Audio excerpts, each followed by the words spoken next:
And it's time for a change!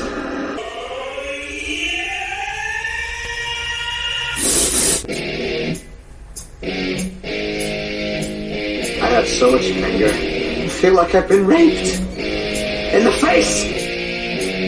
Great stuff.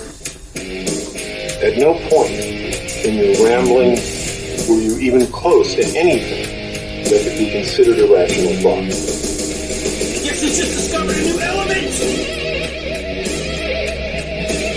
This is the element of surprise.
You with a 39 and a half of gold.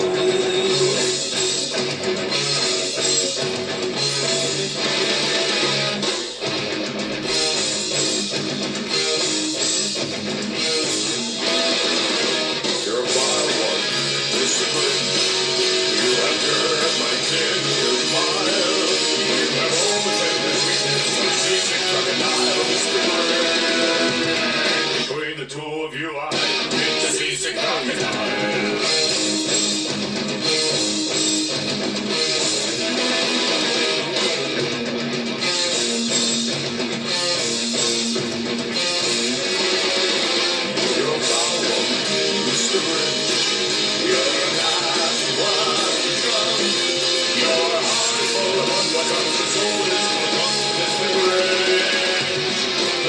Words that best describe you. Stink, stank, stunk.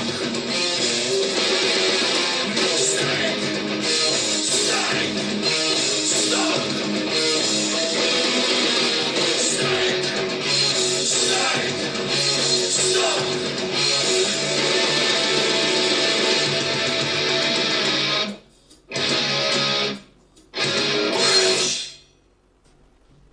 Welcome to the element of surprise. You don't need fortune. You don't need fame. You don't need a credit card to ride this train. My name is Chadwick J. Sewitt, and I am your host on this little shindig we like to take together every once in a while. Now,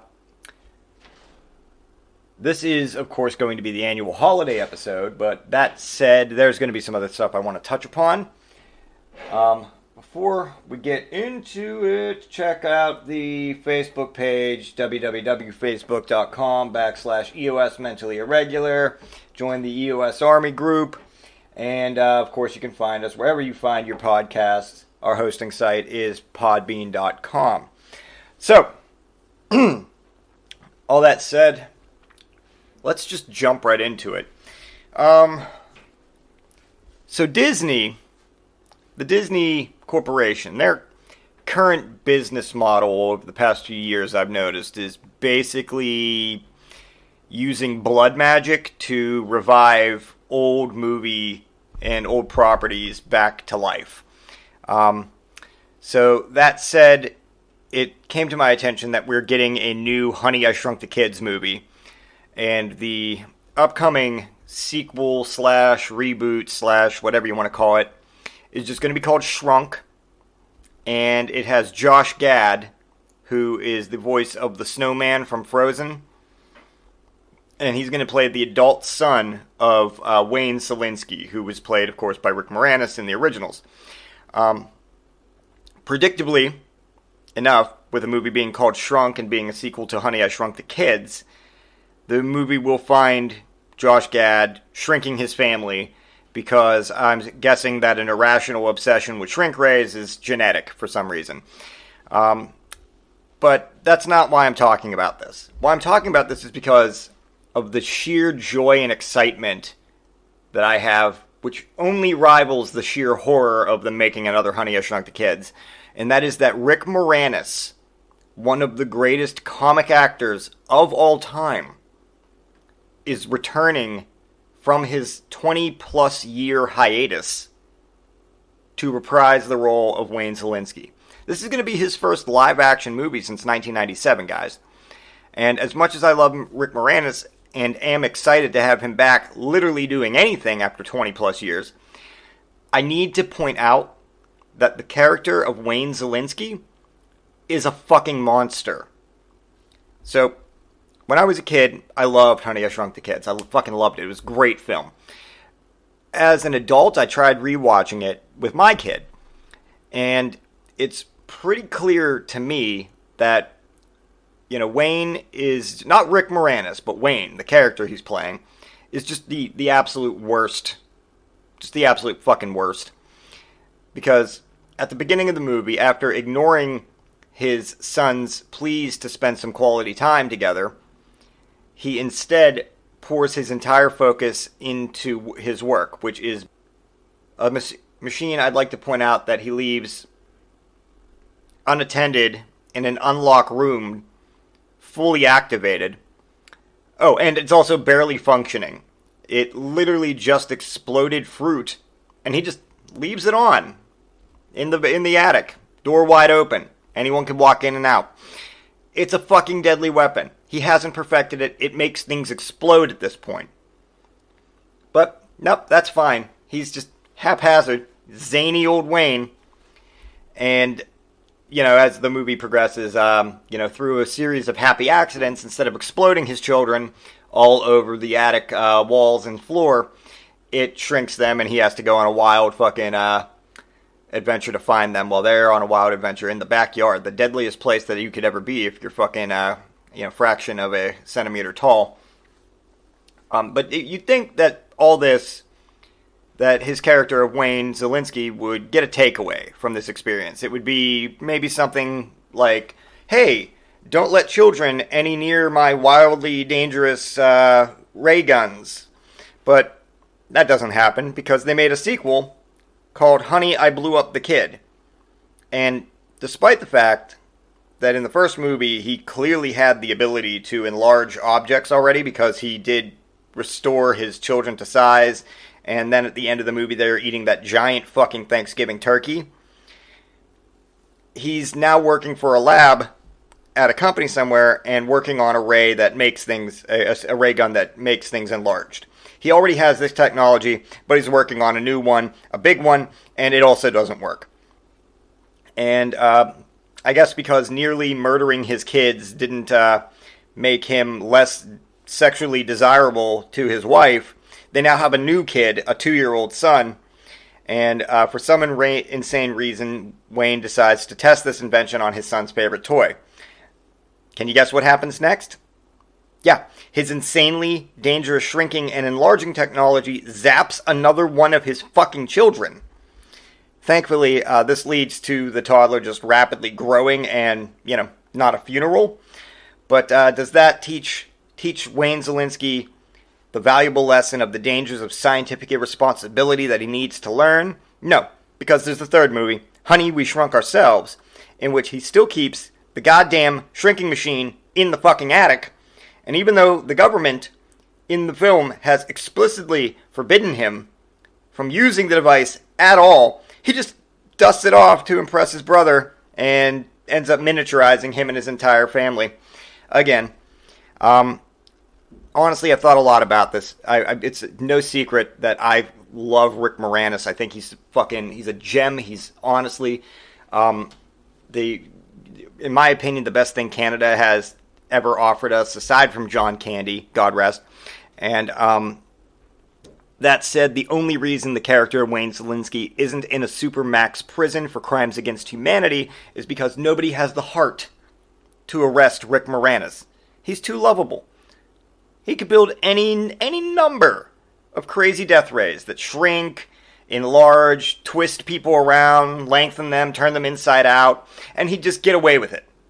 So, in my opinion, since this reboot is already being filmed, if I were going to be the guy, if it was like, hey Chad, we know you've seen the Honey, I Shrunk the Kids movies, I'd be like, oh God, yeah, yes I have. What would you? We're making another one. We're bringing it back, a legacy sequel. What would you do? I'd be like, well, logically speaking, it should be a police procedural drama about him and his family being arrested for miniaturizing the neighbors or something, and then the subsequent court case that follows. The entire time you could have Wayne begging the authorities to let him off lightly, followed by some classic Rick Moranis zaniness. And they'd go, yeah, we're going to go another way with that. And I'd go, well, you're going the wrong way. Anyway, I just wanted to touch on that. Actually, no, while I'm on the subject of Disney movies, you know those movies like Zootopia and Sing and stuff like that, where it's a world populated by anthropomorphic animals that are just like upright walking, dressed like people, doing people stuff all the time. There's no humans to be found. It's just the world is animals. Anthropomorphic animals. Every time you see those movies, you will see a family of animals in the movie, but that family is always the same species. It's either a family of like all rabbits, or like a family of like all monkeys, or all fucking horses, or all giraffes. You never see a family that's like a condor for a dad, and like an alpaca for a wife. I want that. I want to see mixed race, anthropomorphic animal families in children's films. I want to see a father who's like a dolphin, and a mother that's a fruit bat, and then we can see their brood of horrific dolphin fruit bat hybrid children just flapping around, struggling to breathe through their blowholes, screaming in existential terror and pain at the world that's failed them. That's what I want. That's what I want in one of these movies. And I know why they'll never do it. They'll be like, oh, that would probably scare the kids. It's like, okay. So what you're saying is that you're unintentionally, or maybe, lightly veiled, very intentionally discriminating against mixed marriages, is what you're saying. No, we're not saying that. These are animals. They're not people. People can do what they want. Animals, not so much. Okay, well then put it in the movie. Put it in the movie. I want to see a dolphin, fruit bat, fucking mutant kid just sitting there being like, with its little wings flapping off the side of its dorsal fin, and its body just flapping around. That's what I want. I want that. Bring it to me. Bring it to me, or you're racist. That's the answer. Okay. So, it is the holiday season. As you know, I get deep into the mythos each year. Just like what I do with being manly in November. Come the holidays, it's time to dissect some Christmas. Time to take a look at some of the Christmas joy that everybody just looks at that's objectively horrifying, and call it for what it is. So, sat down with the family, watched Rudolph the Red-Nosed Reindeer, the classic Rudolph the Red-Nosed Reindeer special. And in the first 5 minutes of this special, Rudolph is just born, Santa comes in to the cave, and then he sings a song in which he claims to be the king of jingling. He goes, jingle, jingle, jingle, hear my sleigh bells ring, I am old Kris Kringle, I'm the king of jingling. Firstly, I've got some questions. Is this a title that he gave himself, or one that he was appointed? Also, what exactly does being the king of jingling entail? And what are the benefits? Because personally, being the king of jingling sounds like a living hell. It just sounds like you're just constantly surrounded by the sound of never-ending jingle bells. Maybe directly in your environment, maybe just inside your head. I don't know. but just it's constant jingle bells ringing all the time. And that sounds to me personally like that would just be the worst kind of life. You know, regardless of what my status in this jingle bell world is, whether I'm the king of jingling or otherwise, I just wouldn't want to be there. That just sounds like a living fucking hell. And another thing I want to point out too is, why is it that Santa just casually strolls into, Donner's cave right after Rudolph is born?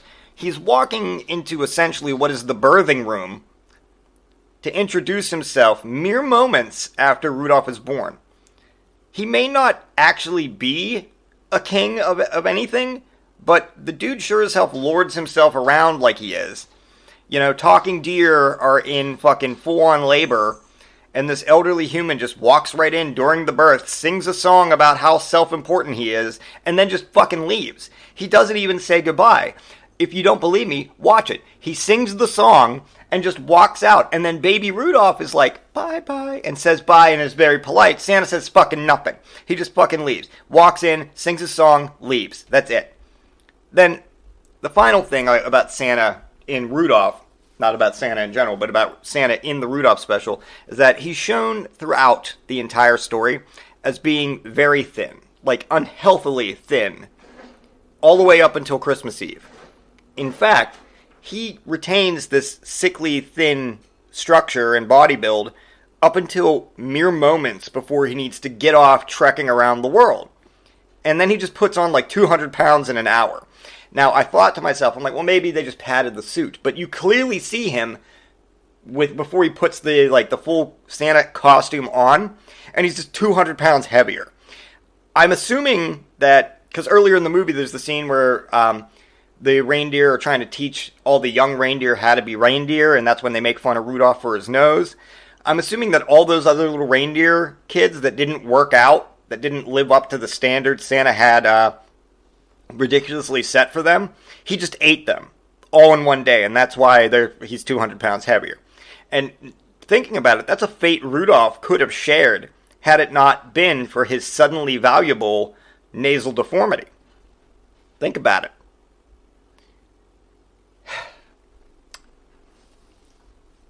From time to time, I catch myself doing something at work. I'll be at work, and I'm being annoyed by the average pedestrian. I'll be sitting there, transferring their content, 9,000 photos of their idiot children from an iPhone 7 to an iPhone 13 they can't afford, or explaining why Google isn't related to the cell phone company I work for, or whatever. But I'm sitting there dealing with their idiocy, and then I catch myself doing Kegel exercises, and every time I do it, I catch myself getting into it. Like, I'll start counting how long I can hold the Kegel for, and then I start counting reps. Like, I get serious about it. And as amusing, nice weather, sure. I walk the trail in Export in Delmont. I enjoy doing that. It's going on walks with my family, so I don't consider it exercise. It's just a healthy thing that I like to do. Kegel exercises, on the other hand, are something I start doing subconsciously, and then I realize I'm doing them, and then I keep doing them, and I get serious about it. Like I'm a douchebag at the gym showing off how much that I can bench press. I don't know. Okay, so there are some things, like this came up, and I wrote this down, and so it's in my notes, and I'm going to talk about it. There are some things that just piss you off to just a point of irrationality. Things that just get you so fucking angry that you literally see red. That's a thing. You can get so angry you see red. It's happened. Things that make your blood fucking boil, and then you stop thinking straight. Just at all. Like, the most irrational thought will come in your head, and you're like, yep, sounds like a good way to handle this, because you're so fucking angry. Now, recently, I experienced such a thing. And for any of you avid listeners, or people who know me in person, you know that much like the Incredible Hulk, I'm always a little angry. So this one really pushed me over my line. And it has everything to do with being a parent and just loving my child. So, about a month ago, give or take, I'm going to the car in the morning to either go to work or the store or whatever. and I noticed my son's bicycle was leaning up against the garage door. And that's nothing out of the ordinary. So I just grumble about him not putting his shit away, and then I head over to the bike and I go to put it in the garage. But when I get to the bike, I notice that the wheels of the bike are all bent up, the spokes are busted, the chain's falling off. It's just been beat to hell and back. So I put it in the garage. I'm angrier than I should be about it. But I put it in the garage, and I just wait for him to get home. Because I don't know, at this point, if my son, God love him, did this damage to the bike. You know, he's a very destructive person. He can tear apart almost anything with minimal effort. So I don't know that he didn't cause this damage. So I'm waiting for him to get home, and I'm going to ask him about it. So anyway, later in the day, he comes home. I tell him to go look at his bike. He sees it, and he just starts freaking out. Not like sad. He's just like, what happened? What happened to my bike? And I know him. I've known him for 10 years. I've known him his whole life. He's my son. I raised him. So I can tell right away that he had no fucking clue about this damage. So that leaves one option. And that is that one of my two elderly neighbors, or someone who came to visit one of my two elderly neighbors, they just propped it up against the garage and just took off, just left. So, as aggravating as that is, I wasn't completely pissed off about this until the other night when we finally decided just, there's no salvaging this bike. I've looked into like getting replacement wheels and stuff. There's just too much damage. He's going to need a new bike. So the other night, we decided to throw it away. And I take it up to the trash, and I just put it next to the garbage cans. And my son is looking at it. He's just sitting there. He came outside, which he never does late at night in the cold when I'm taking the trash out. He would normally peer out the window. But he comes outside, and he's sitting there, and he's looking at it. And the look on his face is just one of just pure disappointment. Just totally being bummed out. It's just a look of disappointment and sadness, and it just fucking murders me. No waterworks, no crying, no complaining, just a look of just like depressed. And that's where I snapped, because at that moment I saw that this fucking world we live in had finally gotten to him. And it somewhere the world just snapped its fingers like Thanos and was just like, childhood over, innocence gone. And I know it happens, and I know that it's inevitable, but it's my job as a parent to give him as much hope and purity as I can muster, which you all know isn't much, but every bit I get, I give to him. So to see it ripped away from him set me the fuck off. Now this is where things get interesting. Like I said, I started this with sometimes you get so pissed off that you get to a point of irrationality. So I saw him get disappointed, and he goes back inside the house, and he's like, I loved that bike. And he just goes back in the house and everything like that. And I just start looking at my neighbor's doors, and I'm like, furious at this moment. I'm not showing my fury. Like, I'm not kicking and screaming and, like, going over and knocking on the door and getting ready to, like, bust their windows in. But I'm thinking, I'm like, you know what? You know what the best idea would be? I should just light their houses on fire. And at that moment, in my head, it sounded perfectly reasonable. One of their houses, like my apartment's kind of duplexy, so one of their houses is my house also. Lighting their house on fire, which again, in my head, sounded like not only the best fucking choice, but the right one, would have burnt me and my family to death. But at the time, I was so irrationally angry about my son's disappointment over this bike that I'm just like, yep, that's what we got to do. Go. Where's the gasoline? I know I've got gasoline in the garage. I know maybe like an old rag or something would burn real good, and then just light him up, motherfucker. They're gonna take my kid's bike away from him and thereby just destroy his innocence. Then I'm gonna take their fucking lives. And it didn't go away for several days. Like, even at work, people were coming in, and they're like, hi, I really want to get my kid for Christmas. And my response is, yeah, my kid wanted a fucking bike, you know what? And, like, I'm sitting there thinking in my head, and they're just trying to do Christmas shopping for their own families. And I'm still harboring all this irrational anger about the bike. So I'm like, they're like, yeah, do you have the iPhone 13? My daughter really wants the pink one. And I'm like, no, we have to order it. Good luck getting it before Christmas. It's not going to come in before January. Haha, you're fucked. Only I didn't say haha, you're fucked. But, that was basically how I was treating people over this anger of my kid's bike. I've had time to think about it. I'm not going to burn anyone to death.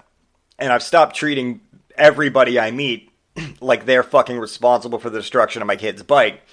That said, it just amuses me how when you get so irrationally angry, you do the weirdest fucking things, and they're just the right call at the time. If you don't take a moment to breathe and get that anger out, breathe away that rage, and just start acting on it, every action you take's not only the morally wrong one, but it's just in your head. You're like, yep, that's it. What's that? Somebody yelled at my dog. Well, you know what? Time to cut a tree down and fucking hope it falls on their house. Oh, what's that? You told my kid to move out of the way so that way you could get to work on time? Well, I just slashed your tires and put a banana in your gas tank. All these fucking juvenile fucking ways to handle shit when you're so irrationally angry. You don't even think about them. You're like, what's that? You're gonna yell at my family? Okay, well check this out. I just fucking crashed your car into a wall. How did I start your car? I don't even fucking know. I don't remember. I was too angry. Anyway, moving on. So,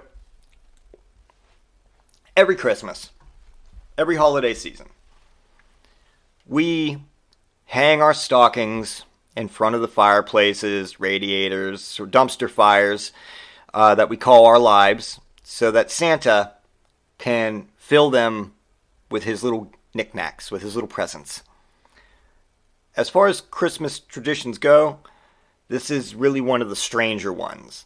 The holiday already has designated presents and the locale for said presents. The bottom of a Christmas tree, which is more space, thus facilitating bigger gifts. So why are we shoving things into old socks? Well, I looked into it because there's no rabbit hole apparently I won't go down. And it turns out that the tradition of hanging stockings comes from the actual 4th century, 400 AD. And it started because there was a poor guy, a guy, he wasn't wealthy. He was on the poor end of the spectrum. And he was basically bemoaning the fact that he couldn't afford a dowry for his 3 daughters to get married. And that was what, back in the day, that was what you had to do. If you were the daughter, or if you were the father of the bride, it was your job to pay for all their marriages. So, and they called that a dowry. So he couldn't afford this. And he had 3 daughters. So nobody would want to marry them. So he was all upset about this. In 2021, these girls could have just moved into a small apartment, gotten themselves a bunch of cats, and gone on with their lives. But way back in the 4th century, it meant that they would have to get the only job available to unwed women of the time, and that was prostitution. So, the sad state of affairs deeply moved a Greek bishop named Saint Nicholas, i.e. the inspiration for Santa Claus, who heard about this family's plight.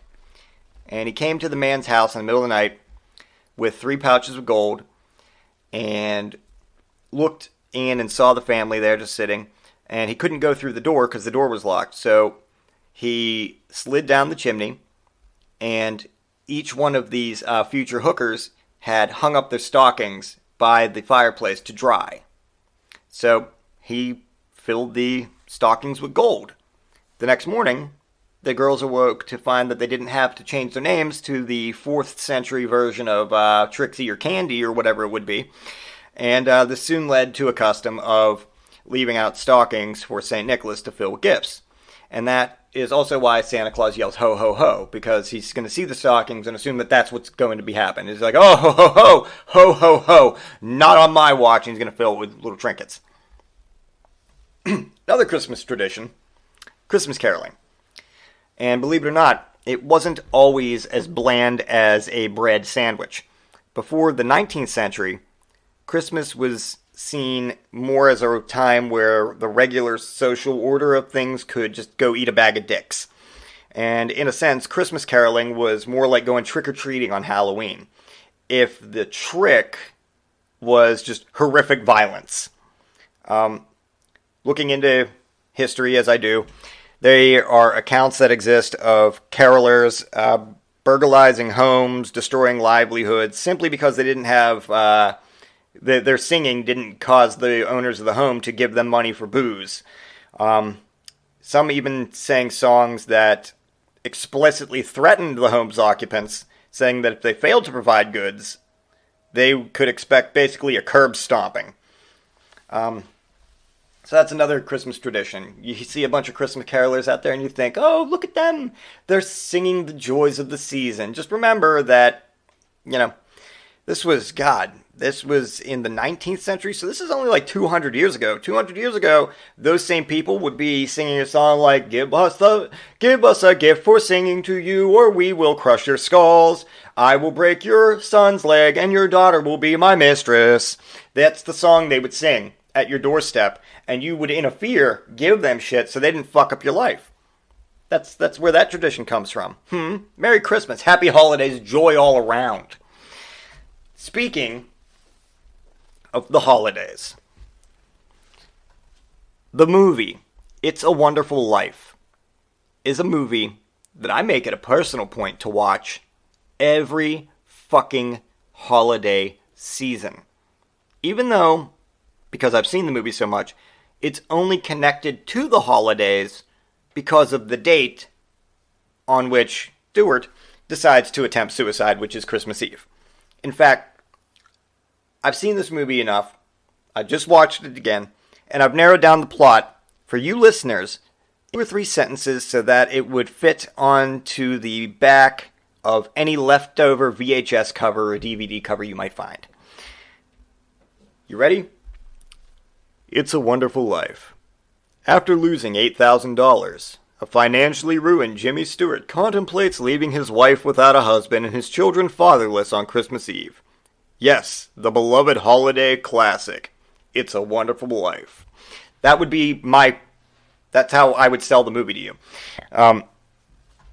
In the movie, of course, because he decides to commit suicide on Christmas Eve, that's when heaven itself steps in the form of sending down a guardian angel to convince George Bailey not to kill himself, and secretly dooms the small town that George Bailey lives in. I know what you're thinking. Well, wait a minute. I've seen A Wonderful Life. It's a happy ending. Okay, all right. This is the element of surprise. This isn't, yes, everything works out. If you want to go hear that podcast, you can go dig it up. I don't even know that it is one. I'm sure it is. But this one's not. This is the element of surprise. You didn't come here for everything works out and is wrapped in a nice little package. See what I did there? Okay. Anyway, so in order to coax George Bailey out of committing suicide, Clarence, the guardian angel, shows George a version of the world where he'd never been born. His friends are all now drunks, and his beloved town of Bedford Falls has basically become the alternate Hill Valley from 1985 when Biff Tannen is in charge. It's reinvigorated with the knowledge that his life is meaningful. George then returns back to his timeline home and happily spends the season with his family and friends, all of which are still doomed now by the fact that he exists. I'm going to explain. You see, during the movie, we see George Bailey bringing a manufacturing industry into Bedford Falls through new housing projects, basically. That might be great for Bedford Falls in the short term, but the manufacturing industry, long term, isn't exactly doing so great. Particularly in upper states in the continental U.S., like Connecticut and New York, where this film happens to also be set. If you can't picture what happens when a major employer such as a manufacturing industry goes sideways, take a look at Detroit. The effects would have been even worse in a very small town like Bedford Falls. So, look at what almost happens when George's doddering uncle loses the $8,000 deposit. The entire town loses its mind and makes a run on the bank. For those of you who don't know what old-timey terms like that mean, a run on the bank is where it's the equivalent of the stock market crashing, and you just go into the bank and pulling all your money out because they're going to take it. You know, everything that you've invested in is just gone now, so you got to go get whatever money's left as quickly as you can. That's what a run on the bank is. Everybody makes a run on the bank. Now, try to imagine those exact same people getting laid off from all of their jobs at the same time. What was a bunch of people losing their minds and making a run on the bank has now become the ending of Batman Begins, where there's just fear gas going all over Gotham City and people were thinking people were turning into fucking maggots and shit like that and eating each other's faces. Ironically, the alternate future, where George didn't exist, the Biff Tannen version, where Bedford Falls, now called Pottersville, it would have thrived in that environment because resort cities full of strippers and gambling tend to avoid feeling the sting of hard economic collapses. So while George Bailey's continued existence does keep his brother alive and prevent his friends from turning into destitute drunks, and his stepping down from the edge of Suicide Bridge is really more like an albatross dooming Bedford Falls to decades of financial ruin. Yeah, things might be better for the entire region in the long run if George would have said, "Hey Clarence, buzz off," and jumped into the goddamn river. Not to mention, I've watched this movie a bunch of times, and I'm almost completely convinced that George Bailey was the inspiration for Patrick Bateman from American Psycho. Hear me out. In one of the very first scenes in the movie American Psycho, we meet Patrick Bateman, played by Christian Bale. He's wealthy, smug, a corporate jerk, and he drones on about his extensive body wash regimen, a face mask treatment he talks about, and then as he pulls off the face mask treatment, he looks in the mirror, and there's a voiceover, and it says, "There's an idea of a Patrick Bateman, some kind of abstraction, but there is no real me. I am simply not there." So, sure enough, over the course of the rest of that film, we learn that Patrick Bateman is not who he appears, and that he may essentially even be no one at all. He has a fiancée and a high-powered corporate job, and he doesn't seem to care about the first, and doesn't seem to work at the latter. He turns on Huey Lewis and the News, hip to be square, just to enjoy the music that he enjoys as he axe murders a colleague who he decides to kill because he had a better business card than him.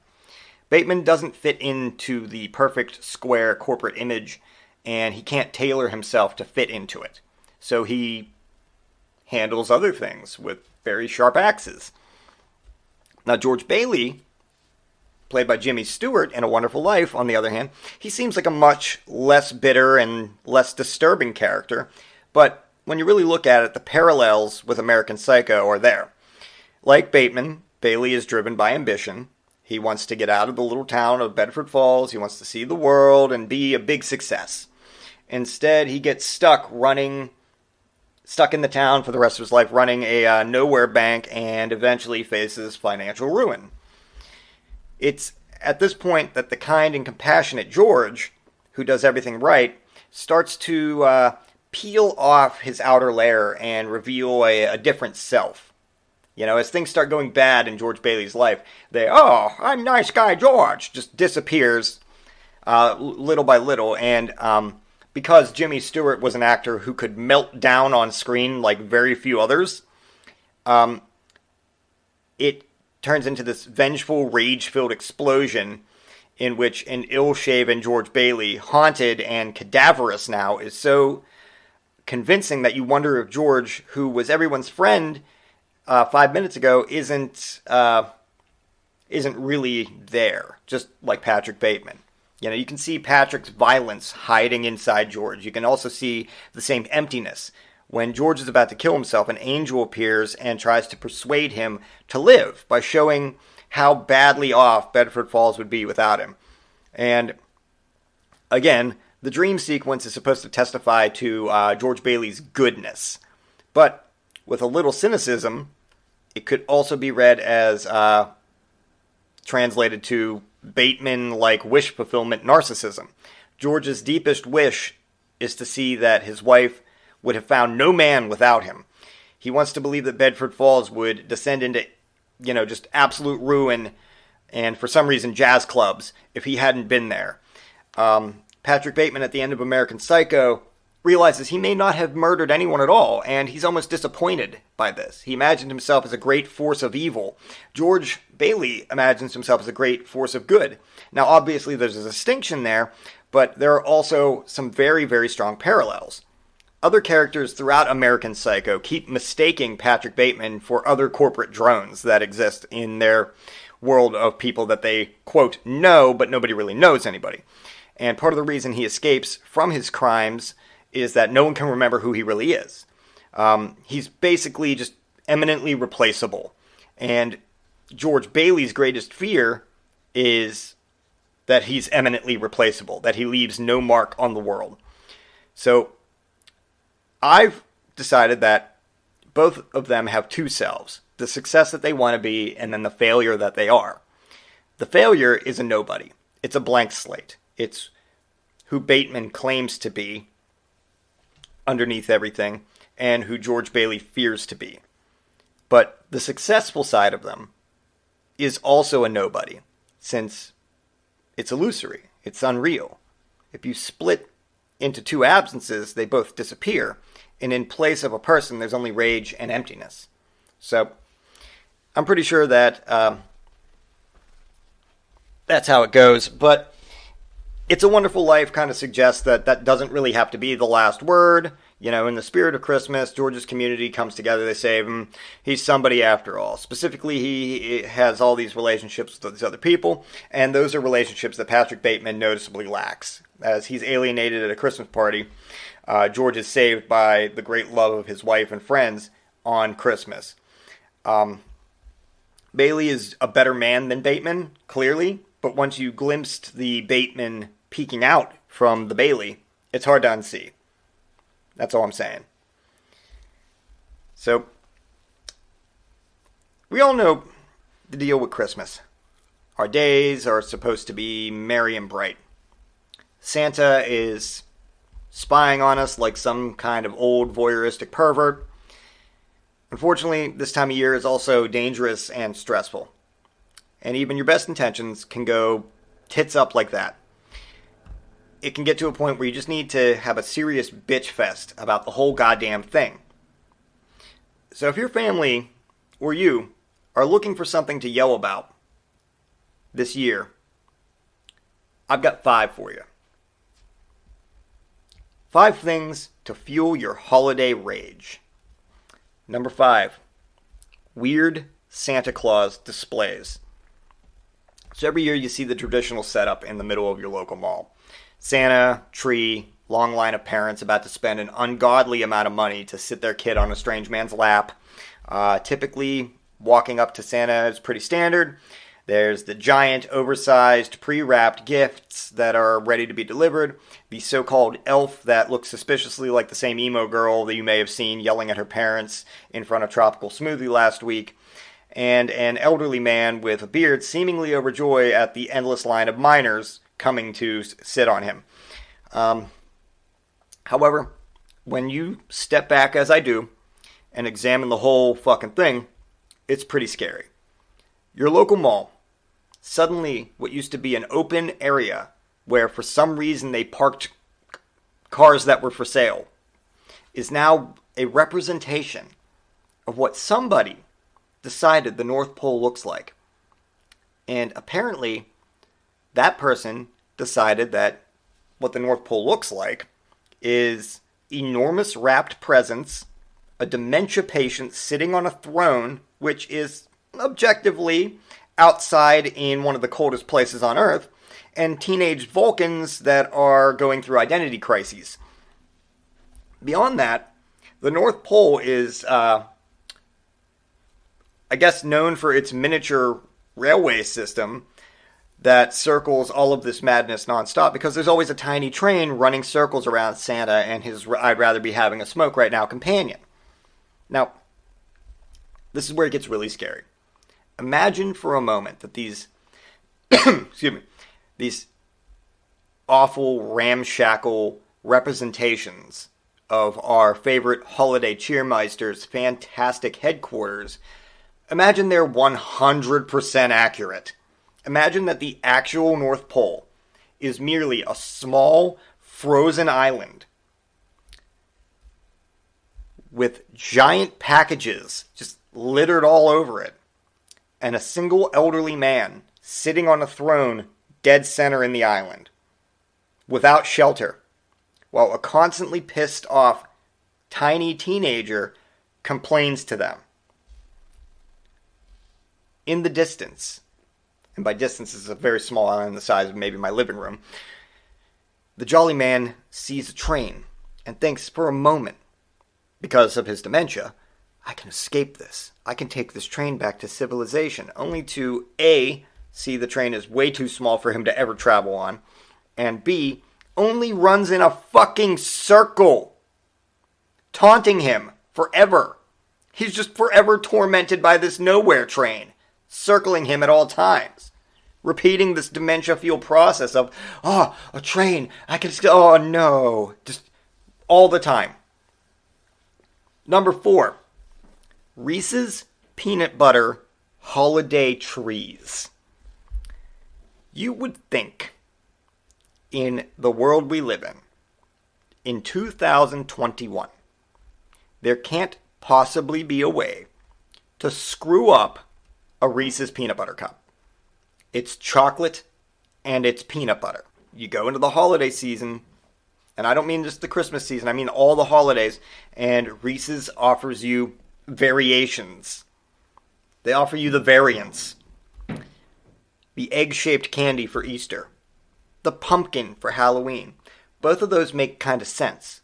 You will notice that both of those shapes are just slight variations on circles, which Reese's has obviously perfected with their normal peanut butter cup shape. So you'd think for Christmas they'd go something equally roundish, maybe like an ornament. An ornament, that makes sense. Christmas ornament, a Christmas bulb, or lights, something like that. Or maybe even a snowman, that's 3 circles. No. You know what they give us? Trees. Peanut butter trees. They promised us trees with pointed branches and everything. At best, what they deliver looks like a brown butt plug. At worst, it's definitely a turd. You know what it does not look like? A fucking tree. And there is some poor intern over at the Reese's company who probably only took the job because of the free candy, and his job is now responding to each complaint that I and other people have sent about how the trees don't look like fucking trees. But here's what he did. If you go up to your local Walmart or anywhere where you can find Reese's peanut butter trees, go look at the bag. Go look at the bag. You'll see on it Reese's peanut butter trees, and it'll say something on the back like, all trees are beautiful, and it's not the shape, it's the taste. Which also happens to be the same thing I say to your mother on Thursday nights when you think she's at bingo. But he turned this into a ridiculous beauty standards thing over the fact that they just failed to make a chocolate tree. What the fuck? Number 3, stylized holiday cakes. Have you ever wondered what if he went to the gym and just went fucking roid crazy all year and took advice from a young Arnold Schwarzenegger? It's just a fever dream cake, I suppose, in a very minimum, almost non-existent way.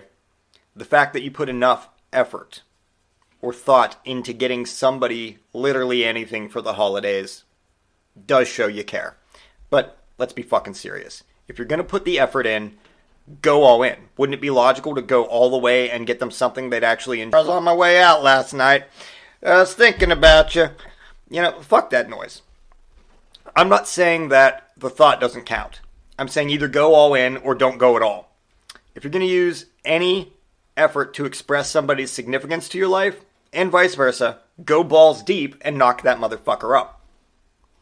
And number 1, holes in holiday light displays.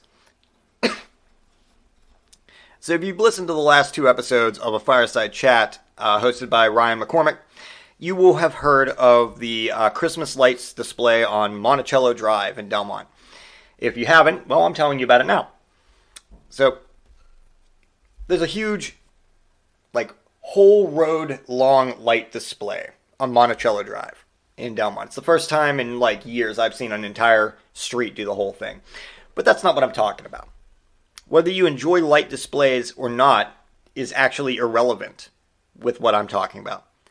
What irritates the fuck out of me is that when you have a bunch of houses all decorated and lit up on the street, looking awesome, and then there's just that one house that's sitting there with fucking nothing.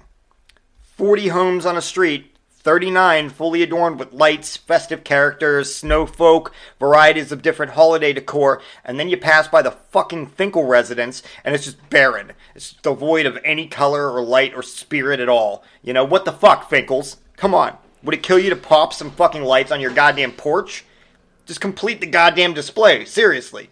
The one house on the entire block that basically screams, go fuck yourselves, cause I'm that guy. And don't think that we don't know that you live there. I see your fucking Tesla parked in the driveway, and I can see you sitting in there watching The Price is Right. You even have a fucking Christmas tree in the window, so don't give me any of that, whoa, well, we don't celebrate bullshit. You're lazy, Finkel. Get outside, put some fucking lights up, because you're ruining the experience for the strangers who've gone out of their way to come see your fucking little street. Strangers have gotten in their cars. They've driven from their undecorated homes to crowd and cluster your street with their 3-mile-per-hour driving while hanging dangerously out of the vehicles they're driving to take videos of your fully decorated homes, and you have just fucked the whole thing up. You dirty fucking Scrooge. That's what you are, Finkel. And now that I know where your house is, I'm going to come back in the middle of the night, and I'm going to take a shit on your porch right outside your front door, so that when you're leaving for work tomorrow, you're absolutely going to step in it. And there's going to be a note written inside of the most festive Christmas card I can find at Walmart or CVS Pharmacy. And it's going to say this: hey Finkel, put up your lights or I'm going to fucking kill you. Happy holidays, you sick child molesting fuck. Love, Chad. And then of course my address and a list of my fears. That's it. That's what Finkel gets for ruining the enjoyment of strangers. So, let me end on this. Whether you like Christmas, love it, don't celebrate it, hate it, or just outright ignore it, no matter how black, white, male, female, Irish, German, tall, short, Bosnian, or pretty you felt this year, you are a part of a family that has been targeted by a very unforgiving cosmos since the inception of time. But you're also part of a species that has, regardless, survived. Humanity is an inherently heroic species that has spent about 99.9999999% of its time as the underdog. And if you see no billboards telling you that, it's not because it's not true, it's because there's little to no profit to be made from it. I could go on and on about the suffering we've endured and the adaptations we've made to survive, but to me our species' crowning jewel is that on the shortest day of the year, when the sun spends most of its time gone and everything is fucking frozen, when nothing can grow, when the air is so cold that our voices stop right in front of our faces, we put a string of lights around the fucking universe that is currently doing nothing to earn it, by the way. We not only salvage an otherwise desolate time of year, we make it the best time. Wait, you might say, so your inspirational true meaning of Christmas, Chad, is that we should remember how filthy our ancestors used to be and how they used to freeze to death on a regular basis? No, I'm not saying Christmas isn't magical because of what it was or where it came from. It's magical because of what it still is, which is that this festive gathering around the fire might be the last time you ever see one of those faces of someone that you love. Family, friends, in that endless cycle of daily torment and suffering that we call life and adulthood keeps us from seeing each other as often as we would like. Statistically, some of you are in fact traveling to see your parents or grandparents or siblings or friends for the very last time. You don't know it's their last time. They don't know it's their last time. If you did, you'd somehow do it differently. Also, you'd be fucking a billionaire. You should try to stretch out those moments. Maybe a little bit longer. You wouldn't spend conversations nervously looking for an exit. You'd spend a little bit more time digging up old memories and laughing about your shared past. You'd spend less time worrying about gifts and budgets and more time about how we're spending the precious little time that we have left. Once upon a time, nobody needed a reminder that life was short. The holiday season was your reminder. You hugged your family extra tight because you just knew that life was fleeting. Here one moment, and then like Kaiser fucking Sose, it's gone. But that was a long time ago. Our problems are less dire. They're less immediate these days. And as a result, we forget that we're still the same fragile creatures we always were. And if you think that that's a big downer, that this idea of Christmas was all about the last hurrah before slow death by freezing or starvation, you're looking at it the wrong way. I mean, look around you. This is humanity in a nutshell. When faced with the cold specter of death, we put on festive sweaters, eat cookies, and sing songs about a jolly supernatural being who brought joy to our lives by committing crimes like breaking and entering. The spirit of Christmas isn't in the wanting, or the giving, or the love. It's just in the being. Just existing as a species, together. Because at the end of the day, that's all we have. Cell phones and jobs, worries and complaints. These things don't matter. They never did. All that matters ever, all year round, is that when things look their darkest and it feels like we can't go on anymore, we do. We keep moving forward, no matter what obstacles are put in our path. And we try to be as happy as we can be. And if you've got people, any people at all that you can feel that way with, even if just a little bit, go be with those people and cherish that it could be very easily the last time you're ever together. Cherish it and drag out those moments. Worry tomorrow. Complain tomorrow. Or, you know what? Don't. Just keep cherishing and keep loving and keep being, because that's what this whole fucking stupid, amazing thing is really all about. Thank you. Merry Christmas. And cue the fucking bear music.